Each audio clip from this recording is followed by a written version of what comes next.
Hello everyone, welcome to Bio Tutorials and this is Dr. Neha, your bio teacher, and I will be discussing the living world in detail in this video. So last time we have done about the distinctive characteristic features which are exhibited by living organisms. They are growth, reproduction, consciousness, metabolism, ability to sense environment, ability to self-replicate, self-organize and interact. All these points are given in your NCERT and I will be covering all the aspects of NCERT here. तो ये वो सब points हैं जो कि हर एक living organism के अंदर होते हैं. The first point to be discussed is growth. So what is growth? Growth means increase in the mass and increase in the number of individuals. So basically किसी भी चीज का साइज इंक्रीज होना, increase in the mass and increase in the number of cells को हम growth बोलते हैं. Size कब इंक्रीज होगा? जब उसके सेल्स इंक्रीज होंगे. जैसे जैसे नंबर ऑफ सेल इंक्रीज होते जाएंगे वैसे वैसे उसका साइज और मास भी इंक्रीज होता जाएगा. And growth occurs by cell division.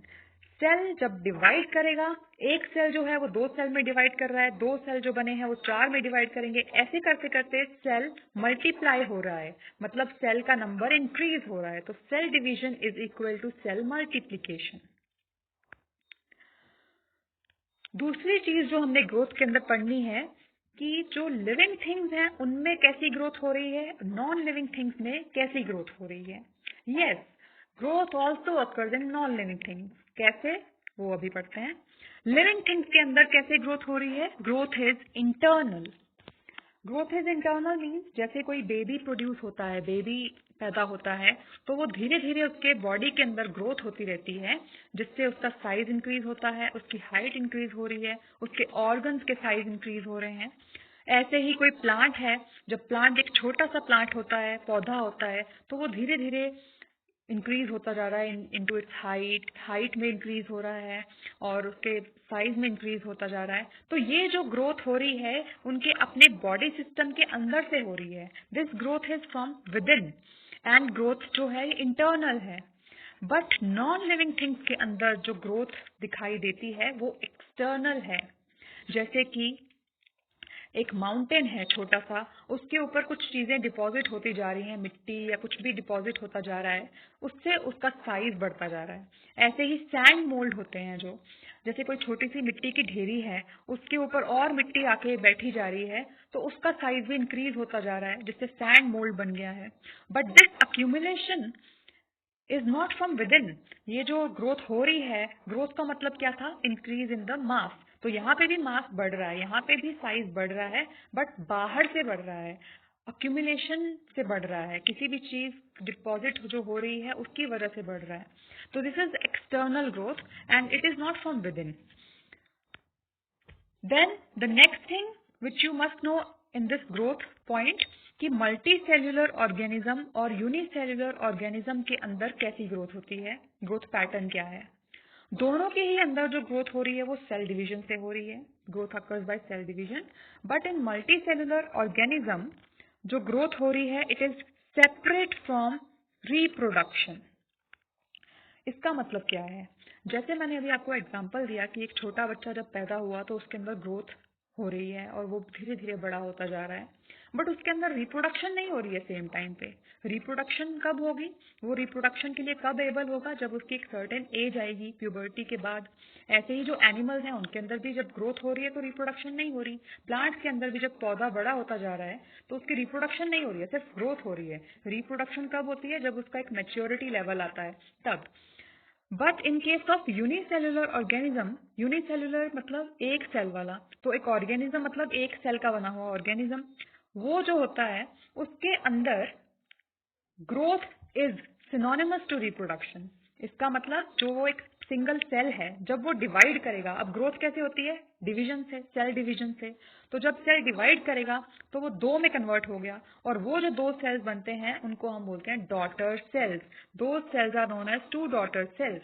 तो single parent cell it divides into two daughter cells and here the growth and reproduction they are occurring at the same time. So this is in the unicellular organisms. दूसरी चीज जो है multi cellular organisms में जानने वाली कि जो plants होते हैं उनमें जो ग्रोथ होती है it is continuously through out their life, वो कभी भी ग्रो करना नहीं रुकते हैं। But in case of animals जो ग्रोथ होती है वो एक सर्टेन एज तक होती है, उसके बाद ग्रोथ स्टॉप हो जाती है। अब जो सेल डिवीजन होती है उसके बाद ग्रोथ एक पर्टिकुलर एज लिमिट के बाद एनिमल्स के अंदर ग्रोथ नहीं होगी, बट जो सेल डिवीजन होगी वो होती है, but it is not for the purpose of growth, but it is for the purpose to replace the lost cells. जो सेल्स वॉर्न आउट हो जाते हैं, खत्म हो जाते हैं, उनको फिर से रिप्लेस करने के लिए, उनको रिप्लेस करने के लिए सेल डिवीजन होती है, but not for the purpose of growth. Now the question arises कि is the growth a defining feature of living beings? Defining feature मतलब क्या ये exclusively living beings में पाया जाता है? No, ये पाया हर एक living being grow करता है, but ये non living thing के अंदर भी पाया जा सकता है, जो हमने डिस्कस कर लिया है कि external growth can be seen in the living beings. So we can say that growth is not the defining feature in the living beings. Then the second point is reproduction. The second characteristic feature in the living beings is reproduction. What is it? It is a biological process by which new individual organisms, that is offsprings, are produced from their parents. So यहाँ पे जो parents हैं वो अपने ही जैसे offsprings produce कर रहे हैं, and this reproduction can be sexual or asexual. Now what is sexual? Sexual reproduction जो होती है that is fusion of gametes and two parents are involved here. Two parents मतलब कि female and male, they are involved in sexual reproduction. उनके gametes जो होते हैं, male gamete and female gamete, जब fuse होते हैं उनपे तब जाके reproduction हो जाती है. And this all the multicellular organisms, they almost सभी के सभी multi cellular organism sexual reproduction undergo करते हैं। सेक्सुअल रिप्रोडक्शन में सिर्फ एक पेरेंट इन्वॉल्व होता है, और इसमें एग्जांपल्स हैं लोअर ऑर्गेनिजम्स जैसे कि यीस्ट और हाइड्रा। इनमें बडिंग होती है, पेरेंट की बॉडी के साथ ही एक बड प्रोड्यूस हो जाता है, और वो बड धीरे धीरे बाद में अलग होके एक ऑफस्प्रिंग की तरह एक्ट करता है। Second is planaria. Planaria flat worm होता है, इसके अंदर रीजनरेशन होती है। बडिंग, रीजनरेशन, ये सब क्या है? ये एसेक्सुअल रिप्रोडक्शन के टाइप्स हैं। देन प्लानेरिया जो होता है वो रीजनरेशन करता है। What do you mean by regeneration? जैसे कोई अगर प्लानेरिया के ही एग्जांपल देती हूँ, जो ये फ्लैट वॉर्म है, अगर इसका फ्रेगमेंटेड पार्ट मतलब टूटा हुआ एक पार्ट, सिर्फ छोटा सा टूटा हुआ पार्ट बच गया है, तो वो अपनी पूरी की पूरे बाकी के सभी ऑर्गन्स जो अभी नहीं है उसके पास, वो उन सबको रीजनरेट कर सकता है। So this is known as regeneration, और जो रीजनरेट करके वो पूरा का पूरा एक नया ऑर्गन बन जाता है, ऑर्गेनिज्म बन जाता है। फिर जो यूनिसेलुलर ऑर्गेनिजम्स होते हैं like amoeba, algae, bacteria, mostly ये भी एसेक्सुअल रिप्रोडक्शन ही करते हैं। Now the question arises, is reproduction a defining feature of the living beings? No. Why? Because there are exceptions. There are organisms who cannot reproduce. So first example is mule.